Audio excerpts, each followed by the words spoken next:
Panorama group, जो सोचता है वो करता है।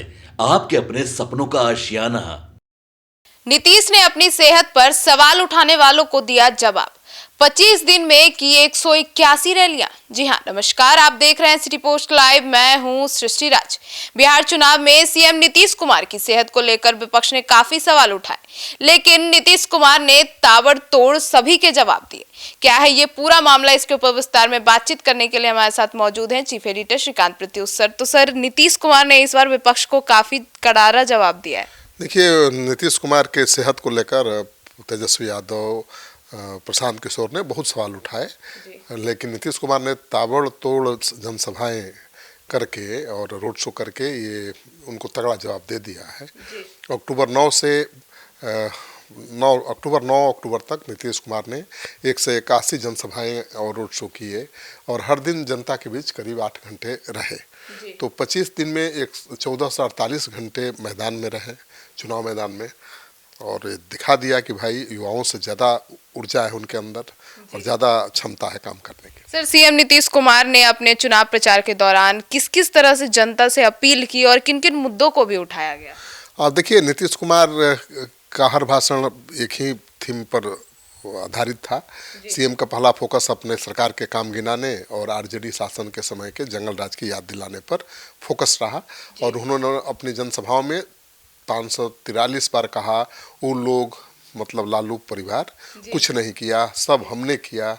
29 अक्टूबर 2025 को मुख्यमंत्री नीतीश कुमार ने नालंदा के 7 विधानसभा सीटों पर लंबा रोड शो किया। कहा जा रहा कि 120 किलोमीटर लंबा रोड शो किया।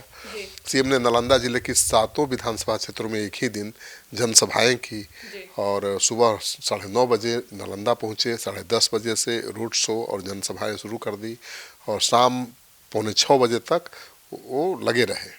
इस दौरान राजगीर, अस्थामा, बिहार शरीफ, नालंदा, इस्लामपुर, हिलसा, हरनौत गए, और ऐसे ही वो लगातार चुनाव प्रचार में लगातार जुटे रहे 25 दिन।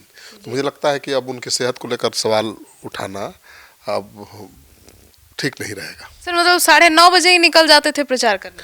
जी, नीतीश कुमार हर दिन औसतन 7 सभाएं करते थे, और सीएम हाउस से सुबह नाश्ता करके 9:30 बजे ही निकल जाते थे, और शाम 5 बजे लौटते थे। सीएम ने 9 नवंबर तक 181 सभाएं तो इसलिए कर ली, इसके साथ ही रोड शो भी किए। नीतीश कुमार करीब 8 घंटे फील्ड में रहे, और उसका असर भी दिखा भाई। एनडीए प्रत्याशी के लिए प्रचार किया, उनका अधिकतर वक्त चुनावी सभा और रोड शो में गुजरा, और उसका असर भी ग्राउंड लेवल पर दिख रहा है, और लोग हर जगह नीतीश नीतीश ही कर रहे हैं। अब नीतीश जी की एक अलग नाम महिलाओं ने दे दिया है, बाबू बापू बापू। गांधी जी को ही बापू कहते हैं ना, लेकिन अब बिहार की महिलाएं नीतीश कुमार को बापू नाम से बुला रही है। नीतीश कुमार मत को बापू कह रही है, नाम नहीं ले रही है। तो ये बहुत बड़ा परिवर्तन है, और मुझे लगता है कि इसी वजह से एनडीए मैदान में भारी दिखाई दे रहा है। सर, खबरें तो ऐसी भी आई थी कि सीएम आवास में नीतीश कुमार हेलीकॉप्टर में खाना खाए थे।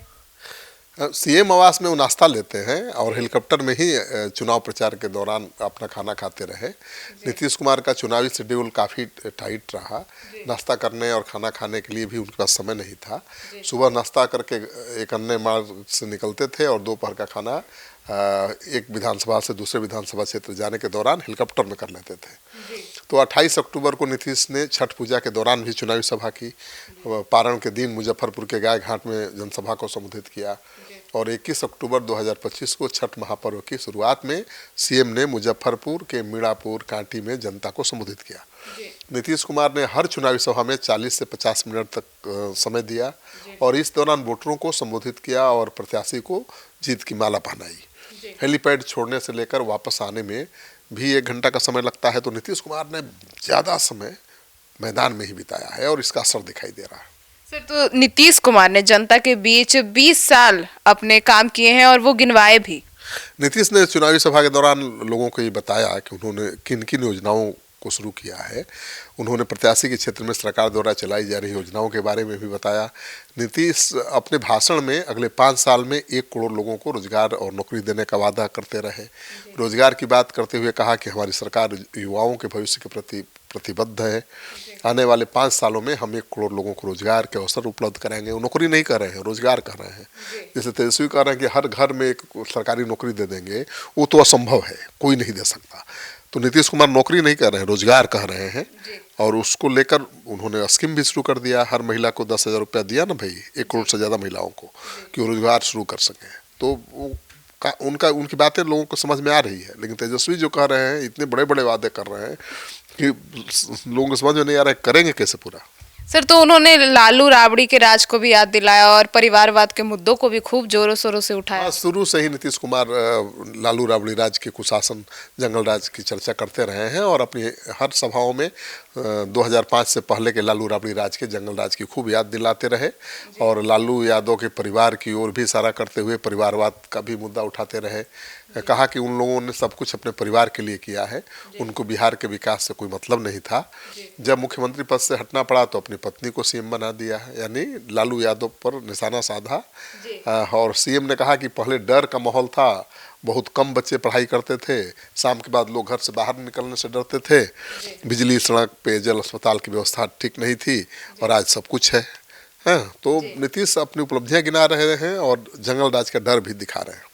तो सर, नीतीश कुमार ने अपनी 7 खूब सारी योजनाएं भी लोगों को गिनवाई है और बताई कि महिलाओं के लिए किए गए कामों को कितना ज़्यादा हमने किया है, महिलाओं को कितना प्रेरित किया। 7 निश्चय उनका बहुत बड़ा कार्यक्रम है और उसके तहत क्या क्या किया वो लगातार बताते रहे। और हर जनसभा में अपने 7 निश्चय योजना का जिक्र किया उन्होंने। उन्होंने कहा कि 7 निश्चय योजना के तहत हर घर तक शुद्ध पेयजल की व्यवस्था कराई गई, सभी घरों तक बिजली पहुंचाई गई, 125 यूनिट बिजली मुफ्त दी गई, सिंचाई योजनाओं से किसानों को राहत दी गई है, खेती के लिए अलग से कृषि फीडर स्थापित किए गए हैं, महिलाओं को नौकरी और पंचायती राज चुनाव में आरक्षण देकर सशक्त बनाया, 2006 में विश्व बैंक से कर्ज लेकर ग्रामीण क्षेत्रों में जीविका का गठन किया। वर्तमान में 1 करोड़ से अधिक महिलाएं जीविका से जुड़कर आत्मनिर्भर बनी हैं। तो 2024 में शहरी क्षेत्रों में भी जीविका का गठन शुरू किया, जहां 3,85,000 महिलाएं जीविका समूहों से जुड़कर अपनी आजीविका चला रही हैं। तो नीतीश कुमार ने अपने सारे काम भी गिना रहे हैं और लालू राबड़ी के शासन के जंगल राज की याद भी दिला रहे हैं। और मुसलमानों से जुड़ी भी काफ़ी योजनाओं की याद दिलाई। मुसलमानों के लिए सबसे ज़्यादा उन्होंने किया है, इसमें कोई शक नहीं है। लेकिन फिर भी मुसलमानों का वोट दिल खुलकर उनको मिलता नहीं है।